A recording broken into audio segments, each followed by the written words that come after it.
The silence of the university library always felt heavier after midnight. It wasn't just the absence of noise.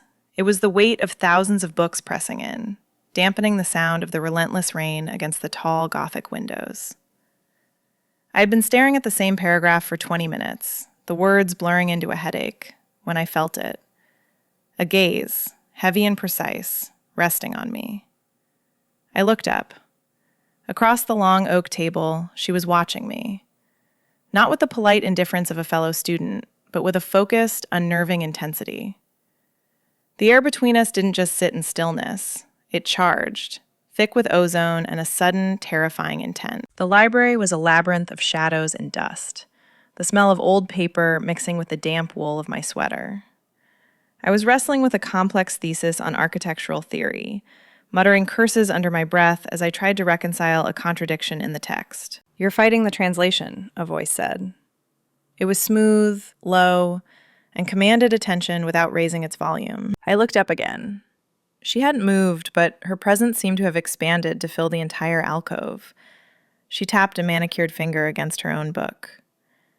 The author isn't arguing for structure. He's arguing for the space between structures. I blinked, the exhaustion momentarily replaced by adrenaline.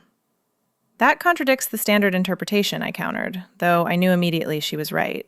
"Standard interpretations are rarely interesting," she replied, a small, challenging smile playing on her lips. Or accurate. She was older than me, perhaps early 30s, possessing a timeless elegance that made my jeans and oversized sweater feel childish. Her hair was pulled back, revealing the sharp line of her jaw, and her eyes held a terrifying intelligence. We spent the next hour dissecting the text, but the academic theory was merely a vehicle. Every counterpoint she offered felt like a caress. Every challenge to my logic felt like a challenge to my composure. The intellectual sparring was foreplay, sharp and exhilarating. "I need to check the primary source," I said eventually, my voice sounding breathless in the quiet room. "It's in the lower stacks." "I'll walk with you," she said. She stood up, and the movement was fluid, deliberate. We walked into the deeper rows of the library, where the automatic lights flickered on with a reluctant buzz. The aisles were narrow here, forcing us into an intimacy that felt dangerous. I found the section, my hand hovering over the spine of a dusty volume, but I didn't pull it down. She stood behind me. I could feel the heat radiating from her, a physical weight against my back. She reached past me, her arm brushing against my shoulder, the friction sending a shockwave through my nervous system. She didn't pull the book either. She just rested her hand on the shelf, effectively boxing me in. "You're trembling," she murmured.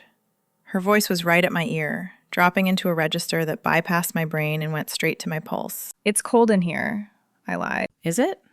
She stepped closer. The scent of her, expensive perfume, rain, and something darker, like old ink, filled my senses. It was intoxicating. I turned to face her, my back pressing against the metal shelving. The space between us was non-existent. I could see the golden flecks in her eyes, the slight flare of her nostrils as she breathed in. "You have a very loud mind," she whispered, her gaze dropping to my mouth before returning to my eyes. "I could hear you thinking from across the room." "I was trying to focus," I managed to say, though focus was a lost cause now. "And now?" she asked. "What are you thinking about now?" "The space between structures," I breathed. She laughed softly, a sound that vibrated in the small space between our bodies. She reached out, her fingers grazing the collar of my shirt, adjusting it with a slow, proprietary precision. It was such a small gesture, but it felt monumental. My heart hammered against my ribs, a frantic rhythm that I was sure she could feel. "Precision is important," she said, her thumb brushing the hollow of my throat. My breath hitched. The library, the thesis, the storm outside, it all faded.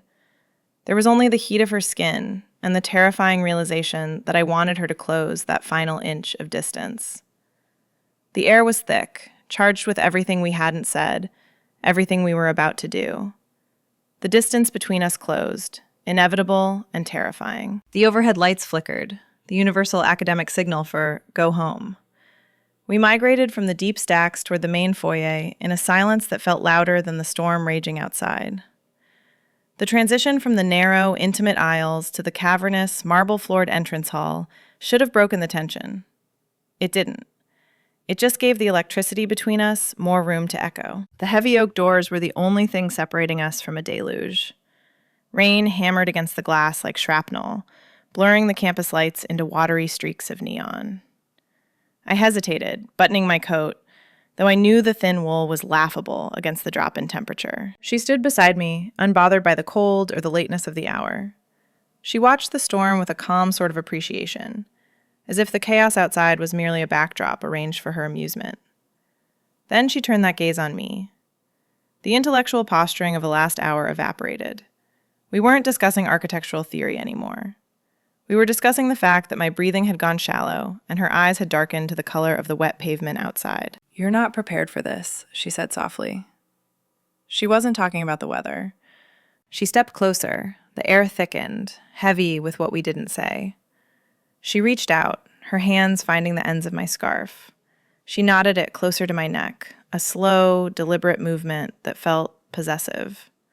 Her knuckles grazed the sensitive skin under my jaw, cool against the heat rising in my blood. It was a claim. I stopped breathing. I think my heart stopped beating. "I should go," I whispered. A lie so transparent it was embarrassing. "Should you?" She didn't pull away.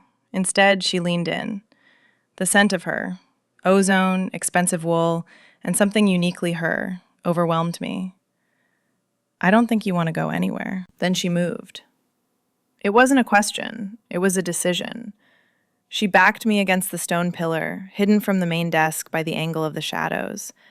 Her hands tangled in my wet hair, tilting my head back, and then her mouth was on mine. It wasn't a gentle first kiss.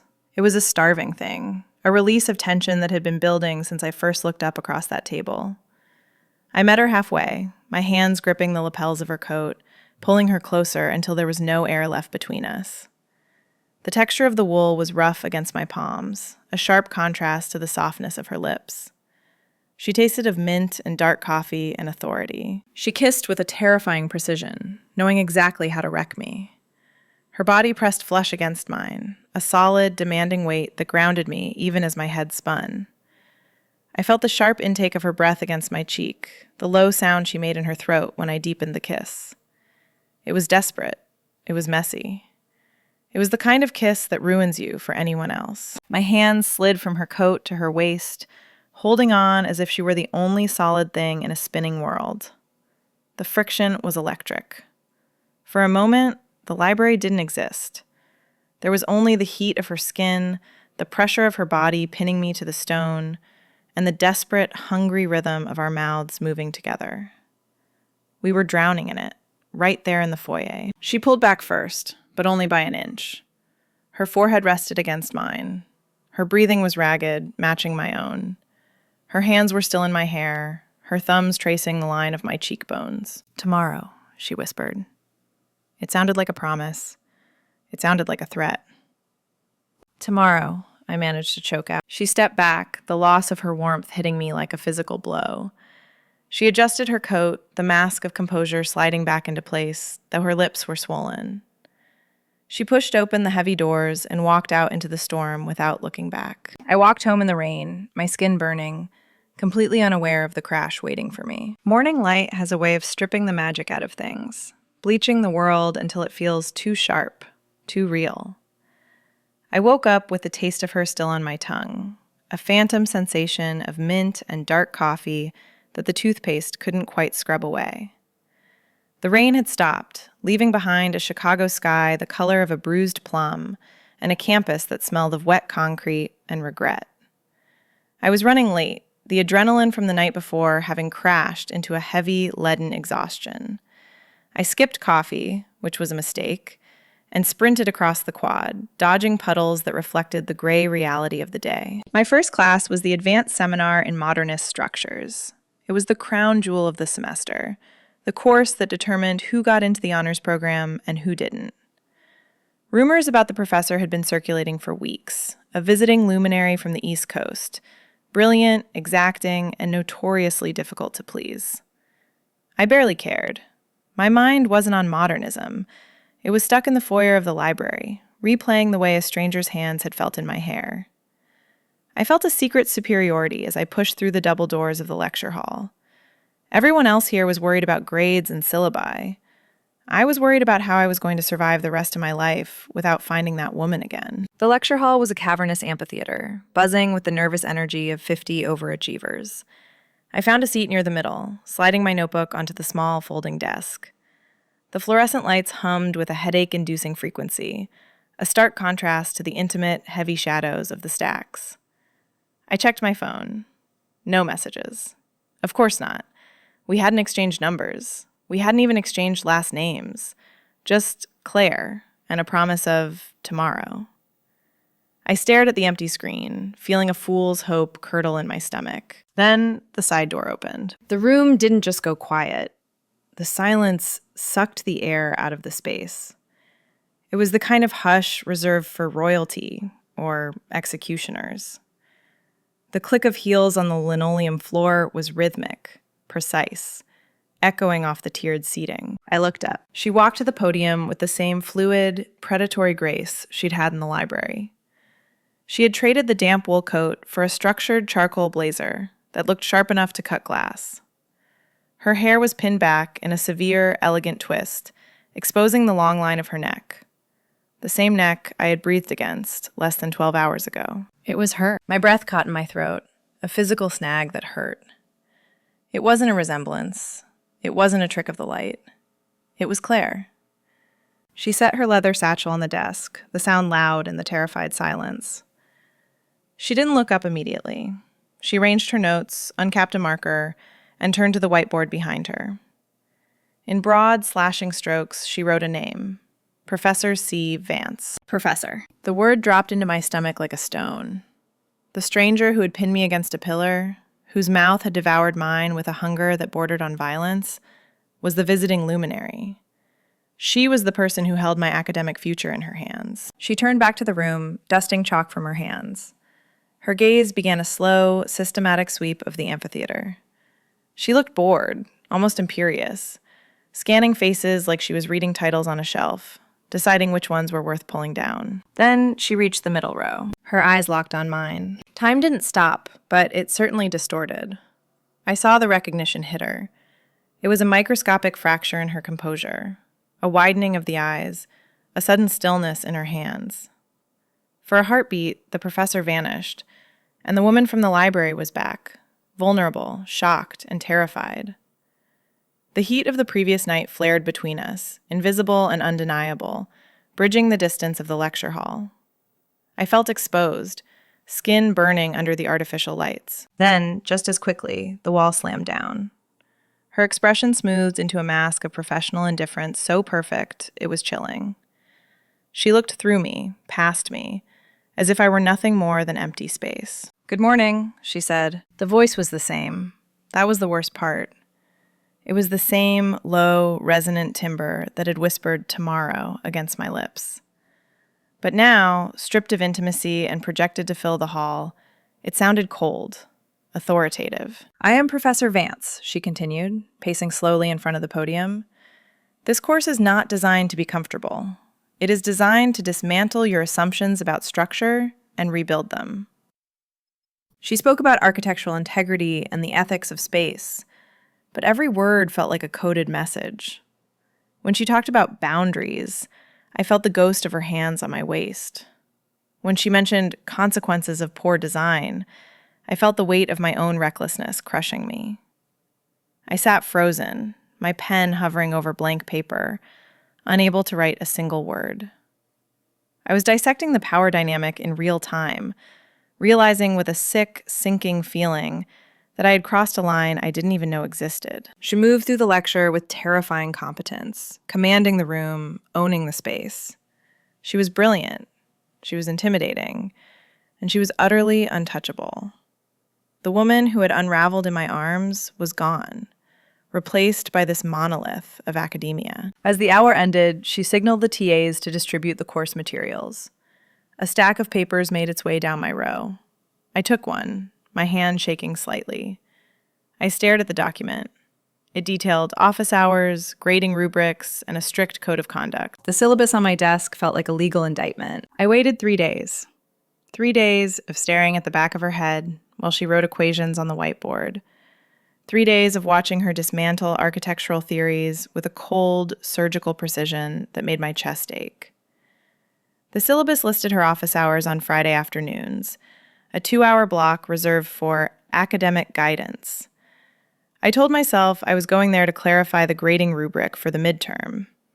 It was a flimsy lie, barely strong enough to carry me up the 3 flights of stairs to the top of the humanities building.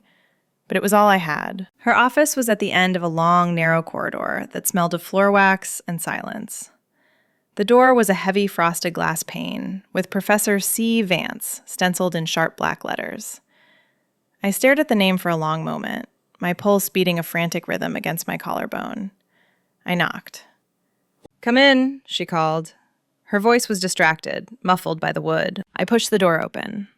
The office was smaller than I expected. Intimate and claustrophobic, lined floor to ceiling with books that seemed to absorb the oxygen in the room.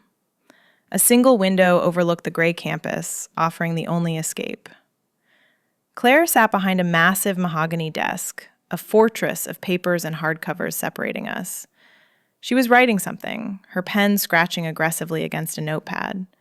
She didn't look up immediately. "Professor Vance," I said. The scratching stopped. Her hand froze mid-stroke. Slowly, reluctantly, she looked up.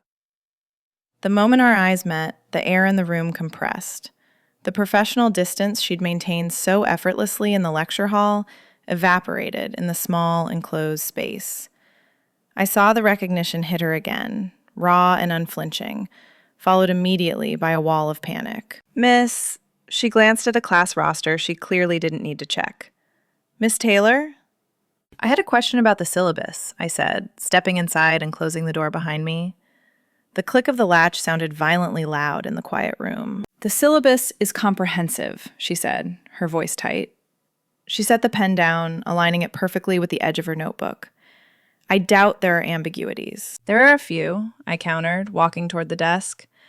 I didn't sit in the empty chair. I stood, invading the buffer zone she had created. Specifically regarding the section on structural failure. Claire stood up abruptly. She moved to the window, putting her back to me.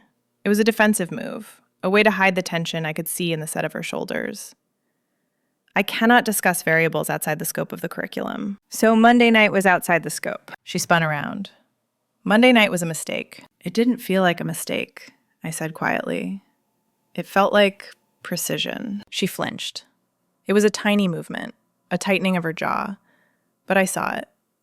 I saw the way her hands were gripping the edge of the windowsill, her knuckles white. She was terrified.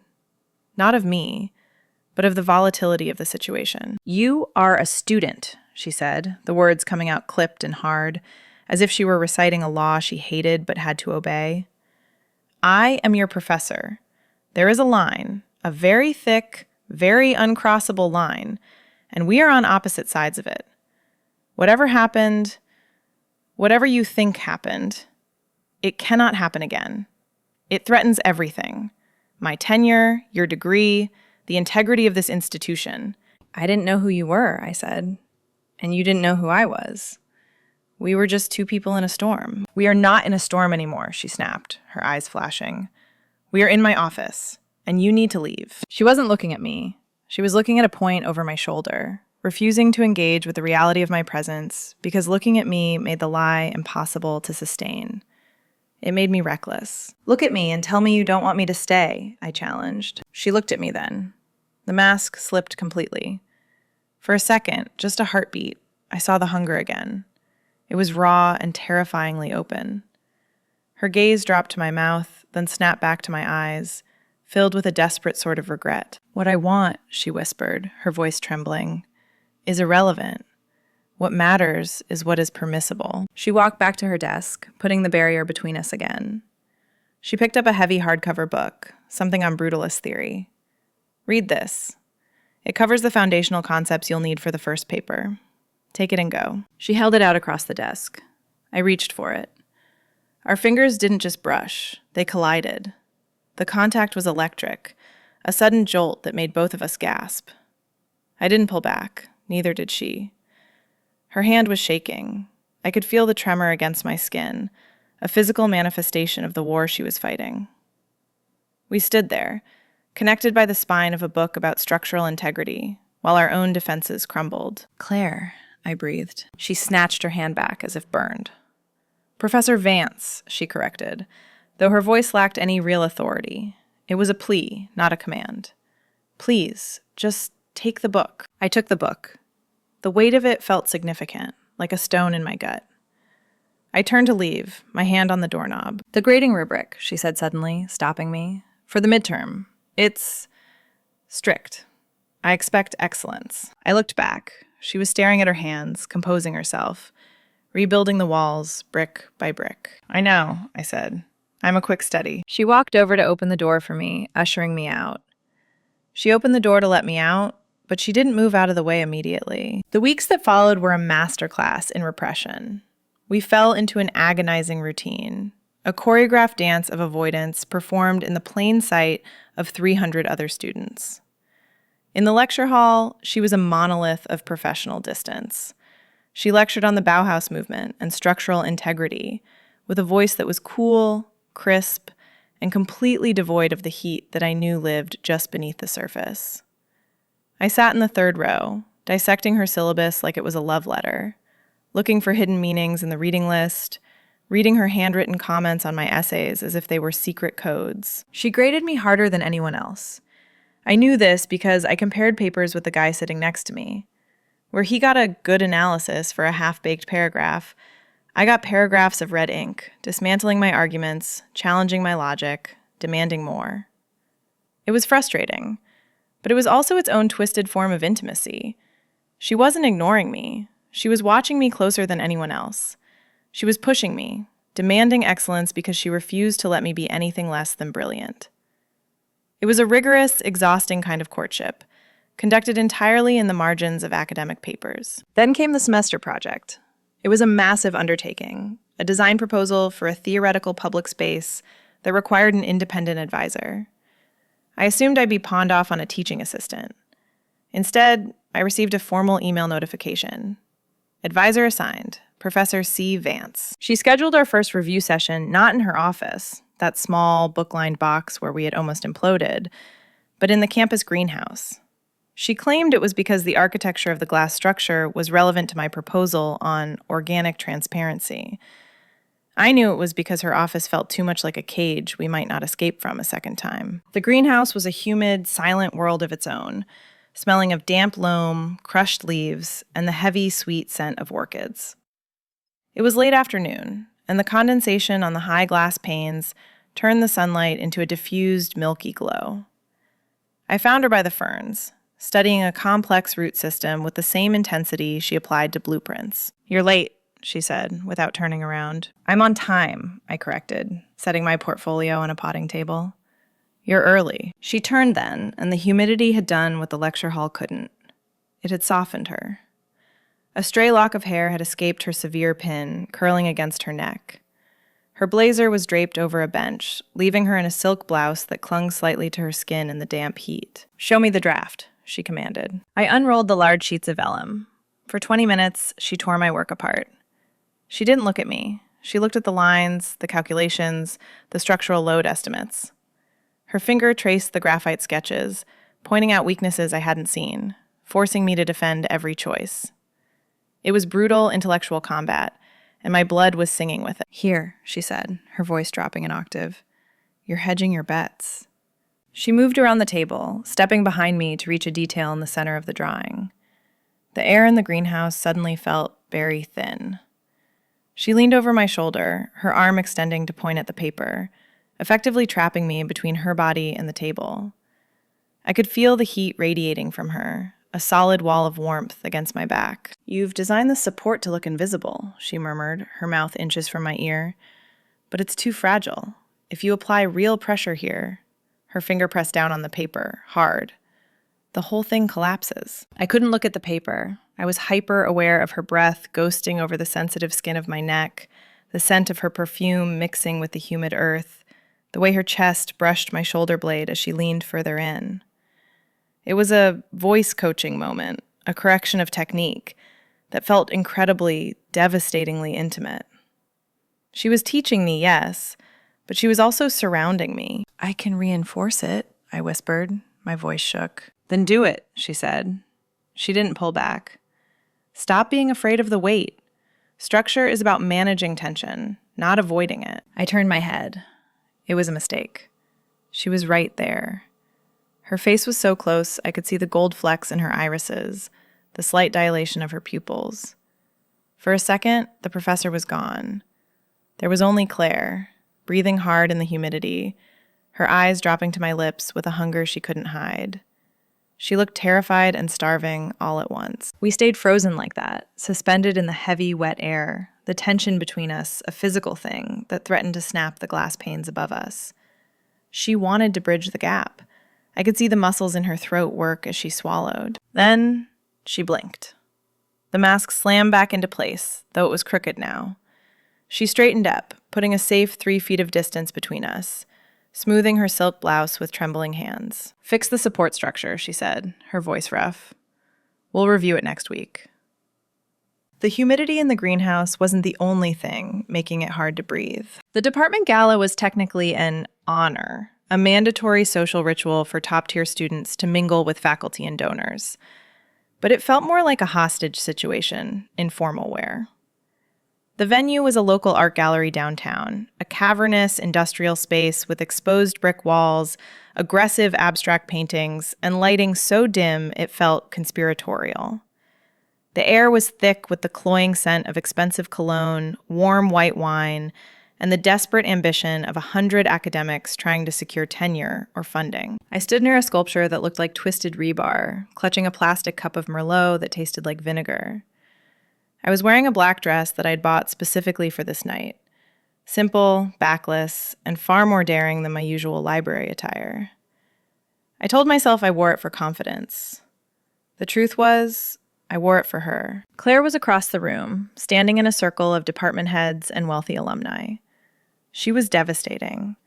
She wore a deep emerald velvet suit, the jacket tailored sharply at the waist, the trousers flowing like water. It was a power move, in a room full of cocktail dresses and ill-fitting tuxedos. She looked regal, untouchable, and entirely foreign. This wasn't the woman who had unraveled in the greenhouse. This was Professor Vance, the rising star, the academic celebrity. I watched her navigate the social minefield with a terrifying ease. She laughed at the right moments, tilted her head in feigned interest at boring anecdotes, and deflected compliments with a practiced humility. It was a performance, flawless and exhausting. Then Dr. Aris from the history department leaned in. He was young, charismatic, and clearly interested in more than Claire's research on brutalism. He said something that made her throw her head back and laugh. A genuine sound, or a perfect copy of one. He placed a hand on her arm, a casual, familiar touch that sent a spike of jealousy through me so sharp it nearly made me drop my drink. I hated him. Not because he was flirting, but because he was allowed to. He was her peer. He could stand in the light and touch her arm and buy her a drink. I was relegated to the shadows, clutching a student ID in my purse that marked me as off limits. I was the secret. He was the possibility. The injustice of it burned in my throat, hotter than the cheap wine. I couldn't watch it anymore. I turned and walked away, heading for the only place that promised silence, the coat check alcove near the rear exit. It was a narrow corridor, lined with racks of wool coats and umbrellas, smelling of damp fabric and cold air. I leaned against the wall, closing my eyes, trying to regulate my breathing. The noise of the party was a dull roar from here, distant and muffled. You're hiding. I didn't open my eyes. I knew the voice. I felt it in my marrow. I'm observing, I corrected, finally looking up. Claire was standing at the entrance of the alcove. She had escaped the circle. The smile was gone, replaced by a weary tightness around her eyes. She stepped into the shadows with me, checking over her shoulder to ensure we were alone. The emerald velvet of her jacket looked black in the dim light. You look... She stopped, her eyes traveling down the length of my dress, lingering on the exposed skin of my back before snapping up to my face. Her jaw tightened. You look... dangerous. You look like you're enjoying yourself out there, I shot back, the bitterness leaking into my tone.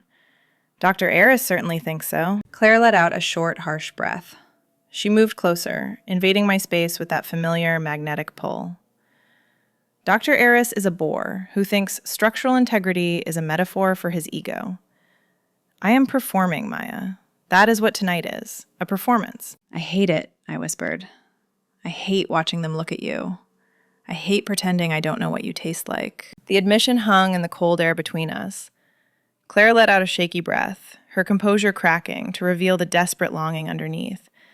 She stepped in, closing the distance until our bodies were almost touching, shielded from the hallway by a rack of trench coats. You think I like this? She hissed softly.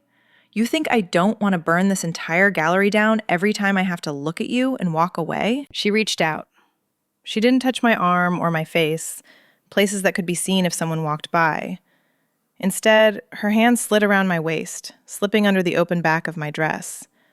Her palm pressed flat against my bare skin, right at the base of my spine. The contact was shocking. Her hand was warm, her fingers splayed wide, possessing me in the darkness. It wasn't a tentative touch, it was a brand. She pulled me forward, just an inch, grinding the heel of her hand into my lower back, anchoring me to her. I am performing for them, she whispered, her mouth dangerously close to my ear. But I am only real when I am with you. For 10 seconds, we stood there, in the shadows of the coat check, her hand burning a print onto my skin, claiming me in the only way she could. It was a secret, silent scream of possession. Then, footsteps echoed in the main hall. She pulled her hand away instantly, the loss of contact leaving me shivering. She smoothed her velvet jacket, the mask sliding back into place. Go back inside, she commanded softly, though her eyes were dark and wrecked. Wait 5 minutes, then leave. She turned and walked back toward the light, back to the performance. The wine in my cup tasted like ash, but the ghost of her touch on my spine burned like a brand, marking me hers long after she had gone. Late November in Chicago isn't a season. It is a threat. The semester was bleeding out, dying a slow death of final projects and caffeine overdoses. The architecture building at 11 o'clock on a Tuesday was usually a hive of panic, but tonight the weather had emptied the studios. A severe winter storm warning had sent the sensible students home hours ago. I, however, was not sensible. I was behind on my final rendering, trapped in the drafting studio by my own perfectionism and the howling wind rattling the drafty windows. I was the only soul left on the 4th floor, or so I thought. My hand was cramping, covered in graphite and India ink, my eyes burning from hours of staring at vellum. The isolation felt heavy, a physical weight pressing against my temples. Then the world ended, or at least the power did. It wasn't a flicker. It was a sudden, violent plunge into absolute darkness. The hum of the ventilation system cut out, leaving a ringing silence that was immediately filled by the aggressive rattle of sleet against the glass. I froze, my heart hammering a frantic rhythm against my ribs. A moment later, the emergency lights kicked on, bathing the studio in a sickly, pulsating red glow that made the drafting tables look like operating slabs. The backup generator is lagging. The voice came from the doorway. I jumped, spinning around. Claire stood there, illuminated by the red wash of the emergency lights and the beam of a heavy flashlight she held in her hand. She looked exhausted, her hair escaping its pin, her eyes shadowed. "The building is in lockdown," she said, walking toward me. "Automatic security protocol when the main grid fails. We're stuck until facilities overrides the system." "Great," I muttered, looking down at my ruined drawing. "I can't see to work." "My office has a battery lantern," she said, "and heat. Come on." I followed her down the hallway, the red lights casting long, distorted shadows that danced on the walls. Her office was a sanctuary against the chaos. She set the lantern on her desk, its warm LED glow pushing back the shadows and the red creep from the hall. We sat in silence for a long time, the storm raging outside, trapped in a box of books and unsaid words. The air was stale, recycled, and thick with a tension that had been building for months. "Your hands," she said suddenly. Her voice was low, rough with fatigue. I looked down. My right hand was stained black with India ink, a jagged smudge running from my wrist to my knuckle. Hazard of the trade. I didn't have time to wash up. "Let me." She reached into her desk drawer and pulled out a packet of wet wipes. It was such a mundane, domestic object, but the way she moved made it feel ritualistic. She stood up and came around the desk. She didn't stop at a safe distance. She stepped into my space, taking my hand in hers. Her fingers were cool, her grip firm. She ran the wipe over my skin, the cold dampness a shock against the heat of my blood. She rubbed the ink stain, her thumb moving in slow, hypnotic circles. It ceased to be about hygiene immediately. It became a caress. She cleaned the ink from my knuckle, then traced the line of my tendon, her eyes fixed on my skin as if reading a map. "I tried," she whispered, her voice cracking. "I tried to keep the line." "The line is gone, Claire," I breathed. She looked up. The raw hunger in her eyes terrified me. She dropped the wipe. It hit the floor with a wet slap. "I can't do this anymore," she said. "I can't watch you from across a room and not touch you. It's killing me." "Then don't." She moved. She grabbed the lapels of my cardigan and pulled me up. This wasn't the library kiss. That had been impulse. This was starvation. She kissed me with a desperation that tasted like months of denial. I made a wrecked sound in my throat, my hands tangling in her hair, pulling the pins free until it fell around her shoulders. She backed me against the mahogany desk, the fortress that usually separated us. Her hands gripped my waist, fingers digging in, lifting me. I scrambled up, scattering papers, my hip knocking a stack of grading rubrics to the floor. I didn't care. I wrapped my legs around her waist, pulling her flesh against me, needing to be closer than physics allowed. Her hands were everywhere, gripping my thighs, pressing into the small of my back, holding my face. She kissed my jaw, my throat, the post point that was fluttering like a trapped bird. I buried my face in her neck, breathing her in, rain, old paper, and the scent of her skin. We were a tangle of limbs and shadows in the lantern light, seeking oblivion in each other. It was frantic, messy, and entirely necessary. "Claire," I gasped, my hands gripping her shoulders. "Claire, wait!" She stopped. She didn't pull away, but she froze, her forehead resting against my sternum, her breath coming in ragged gasps that matched my own. We were on the edge of a cliff, and we both knew it. One more inch, and there was no coming back. "I know," she murmured into my shirt. "I know." We stayed there, entangled on her desk, surrounded by the ruins of her professionalism, listening to the sleet hammer the window.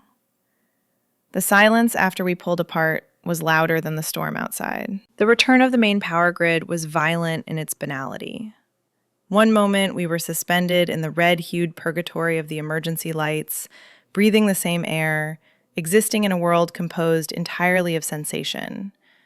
The next, the overhead fluorescents flickered and buzzed to life, flooding the office with a harsh, sterile white glare. It stripped us bare. I saw the smudge of lipstick on her collar, the wild disarray of her hair, and the papers scattered across the floor like casualties of war. We weren't lovers in a storm anymore. We were a tenured professor and a graduate student standing amidst the wreckage of professional ethics. I scrambled off the desk, my hands shaking so badly I could barely button my cardigan. Claire turned away, smoothing her skirt, her back rigid. The silence that filled the room wasn't the heavy, charged silence of desire. It was the suffocating vacuum of terror. We had broken the unspoken treaty, and now we were staring at the consequences. "I have to go," I whispered. "Yes," she said. She didn't turn around. "You do." I ran.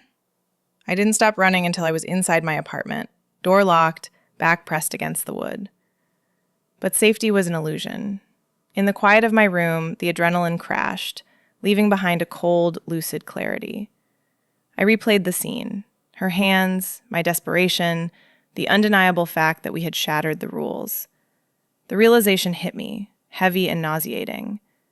I was the liability. I couldn't let that happen. The next morning, I walked into the administration building. I didn't go to class. I went to the registrar's office and picked up a withdrawal from course form. The paper felt heavy in my hand, a death warrant for my semester, but a pardon for her career. I filled it out, my pen scratching loudly in the quiet office. Reason for withdrawal? Personal conflict. I took the form to her office. I didn't knock. The door was ajar. Claire was at her desk, looking perfect and composed, though the dark circles under her eyes told a different story. She looked up as I entered, her expression tightening. "Maya," she said, her voice low. "We shouldn't be seen." "I'm transferring," I interrupted, sliding the form across her desk. "I'm dropping the thesis and transferring to the urban planning track. Dr. Evans agreed to take me on mid-semester." Claire stared at the paper. She didn't touch it. She looked at it as if it were a bomb. Then she looked at me, her voice dropping into a register of sudden, terrifying anger. "You're quitting," she stated. "I'm saving you," I countered, my voice shaking. "We can't do this, Claire. I won't be the reason you lose tenure. If I'm not your student, the policy doesn't apply. We can figure it out." "You think this is noble?" She stood up, slamming her hand down on the desk. The sound echoed like a gunshot. "You think destroying your own academic trajectory is a romantic gesture? It's insulting. It's necessary." "It is fear." She walked around the desk, ignoring the form. She stopped inches from me, her presence overwhelming. "You don't get to decide what destroys me, Maya. And you certainly don't get to martyr yourself on the altar of my career. I am the adult here. I am the one with the power, which means I am the one responsible for navigating it." "Then how?" I demanded, tears pricking my eyes. "How do we navigate it when every time we're in a room together, we end up like last night?" "We wait," she said. The word hung in the air, heavy and absolute. She turned back to her desk and pulled a thick binder from the bottom drawer, the faculty handbook. She flipped it open to a page marked with a yellow tab. She had clearly been reading it. "Read this," she commanded. I looked at the text. "Consensual relations policy." "It doesn't say forbidden," she said, her voice steady. "It says conflict of interest. It says that a faculty member cannot exercise academic authority over someone with whom they have a romantic relationship. The violation isn't the relationship, Maya. It's the secrecy. It's the overlap." She looked at me, her gaze intense and unflinching. "If we are together while I'm grading you, it is unethical. It destroys the integrity of your degree and my teaching. But once the grades are submitted, once you are no longer my student, we're just two people," I finished, the realization dawning on me. "The semester ends on December 14th, she said. 3 weeks. 3 weeks, I repeated. It sounded like an eternity. It sounded like a lifeline. "We do not touch," she listed, ticking the rules off on her fingers. "We do not meet in private. We do not talk about anything other than architectural theory. You finish your thesis, I grade it blindly, with a second reader to ensure impartiality. We survive the coursework." "And then?" I asked. She looked at me, and for the first time in 24 hours, she smiled. It was a small, tired, hopeful thing. "And then I ask you out to dinner, properly." We stood there in the silence of her office, the withdrawal form lying forgotten on the desk between us. The tension in the room shifted. It wasn't the frantic, desperate heat of the storm anymore. It was a different kind of tension, the slow, agonizing burn of anticipation. I picked up the form and tore it in half. "December 14th, I said. 3 weeks felt like a sentence, but also a promise. We existed in the same building, breathed the same recycled air, yet moved like satellites on parallel orbits, close enough to feel the gravitational pull, but strictly forbidden from colliding. I poured every ounce of my frustrated longing and unspent energy into my thesis. My project on organic transparency became a manifesto of everything I couldn't say aloud. I built structures on paper that were strong enough to hold heavy things without breaking, just like we were trying to do. I attended her lectures, sitting in my usual spot, but the dynamic had shifted. She no longer scanned the room for me. She spoke to the back wall, her voice crisp and detached. It was a necessary mercy, really. If she had looked at me with even a fraction of the heat she'd shown in her office, I would have shattered. We were performing a silent pact of survival. Submission day was anticlimactic in its brevity. I walked into her office, placed the bound portfolio on the corner of her desk, and stepped back. She didn't look up from her grading immediately. When she finally did, her eyes were tired, rimmed with the same exhaustion I felt deep in my bones. "Submitted," I said, my voice sounding thin in the quiet room. "Received," she replied. Formal, cold. Perfect. "Goodbye, Professor Vance." "Goodbye, Miss Taylor." I walked out, the door clicking shut, on the absolute hardest semester of my life. Then came the silence of grading week. I refreshed the student portal until my thumb cramped, terrifying myself with scenarios where she failed me just to prove a point, or where she resigned and vanished. Finally, on a Tuesday morning, the notification pinged. ARCH 401. Final grade posted. I opened it. An A. And in the comments section, where usually there would be notes on citations or structure, there was a single line of text. Meet me where the roof leaks. 8 p.m. The library was nearly empty, quiet and vast, just as it had been that first night. The rain was back, drumming a familiar rhythm against the tall Gothic windows, washing away the grime of the semester. I walked to the long oak table in the back, our table. She was already there. But the stack of grading was gone. The red pen was gone. The severe, armored blazer was replaced by a soft cashmere sweater that looked invitingly touchable. She stood up when she saw me. The air didn't charge with ozone this time. It settled into a warm, steady hum. The frantic energy of the storm was gone, replaced by the solid ground of arrival. "Maya," she said. "Not Miss Taylor, not a student, just me." "Claire," I replied, testing the weight of it. It didn't feel forbidden anymore. It felt like coming home. "The grades are filed," she said, walking around the table. She stopped in front of me, no desk to separate us, no syllabus to dictate the terms of engagement.